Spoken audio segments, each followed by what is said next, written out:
verbo é uma palavra que expressa ação, estado, mudança de estado ou fenômenos da natureza. O verbo flexiona-se em número, pessoa, modo, tempo, aspecto e voz. Ou seja, os verbos compõem a classe de palavras que mais se flexiona. Nós temos verbos que indicam uma ação. O verbo fazer, comprar, estudar, correr. Todos esses verbos indicam uma ação. Na frase, ontem comprei 2 camisas. Temos claramente uma ação, o ato de realizar uma compra. Nós também temos verbos que indicam um estado, ou seja, ser, ficar, continuar, estar, permanecer. Na frase, continua em frente de casa. Nós temos claramente uma indicação de estado. Também temos verbos que indicam uma mudança de estado. Por exemplo, minha mãe ficou chateada. Significa que a minha mãe não estava chateada antes, mas aconteceu alguma coisa que a deixou chateada. Também temos verbos que indicam uma ocorrência. Por exemplo, acontecer, passar, ocorrer, decorrer. Na frase, a festa aconteceu na sexta, temos uma ocorrência. Também temos verbos que indicam fenômenos da natureza. Por exemplo, chover, amanhecer, trovejar. Então, essa parte é bem fácil.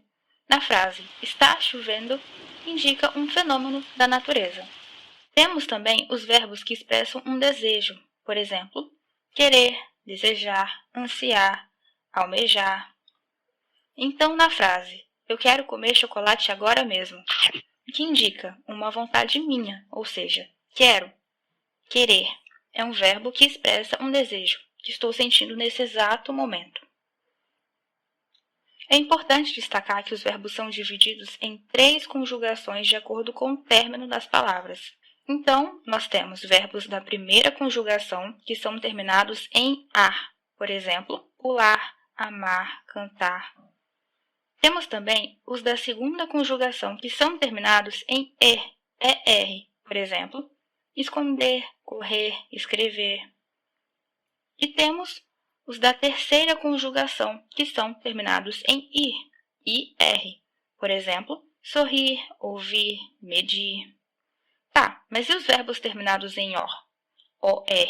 No caso, o verbo pôr e seus derivados como compor, expor, dispor. Que conjugação se encaixa? Esses verbos pertencem à segunda conjugação, porque vêm do verbo latim poer. É muito importante que você saiba disso, tá certo?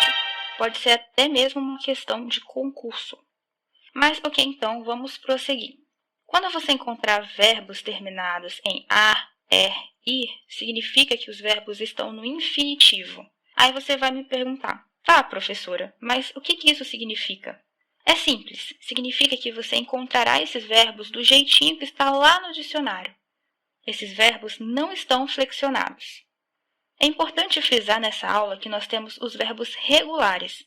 São aqueles que o seu radical não se altera na conjugação verbal. Por exemplo, a palavra pular. Se eu fizer a conjugação, será bem fácil perceber que o radical da palavra pular é pu. Quer ver? Eu pulo, tu pulas, ele pula, nós pulamos, vós pulais, eles pulam. Note que o radical pu não se alterou, por isso, ele é regular. Nós também temos o verbo irregular, ou seja, é o contrário do verbo regular. Sendo assim, ele se altera quando nós o conjugamos. Vamos exemplificar mais uma vez. O verbo haver. Eu hei, tu has, ele há, nós havemos, vós haveis, eles hão. Você conseguiu perceber como existe uma grande alteração quando conjugamos? Pois é, isso acontece porque o verbo haver é irregular. Agora nós vamos falar sobre os tempos verbais. O verbo possui 3 tempos verbais. Presente, pretérito, que é a mesma coisa que passado, e futuro. Sendo assim, nós temos 2 formas de conjugar. Temos o modo indicativo, que é uma certeza de que alguma coisa aconteceu. Por exemplo, já compraram o meu presente. Ou seja, você tem certeza de que o seu presente já foi comprado. E nós temos os seguintes tempos verbais: presente do indicativo, pretérito perfeito do indicativo, pretérito imperfeito do indicativo, pretérito mais que perfeito do indicativo, futuro do presente do indicativo e futuro do pretérito do indicativo. Além do modo indicativo, não podemos nos esquecer do modo subjetivo, é claro. O que é modo subjuntivo? Bom, ele expressa uma hipótese de um acontecimento, ou seja, não é bem uma certeza como expressa o modo indicativo.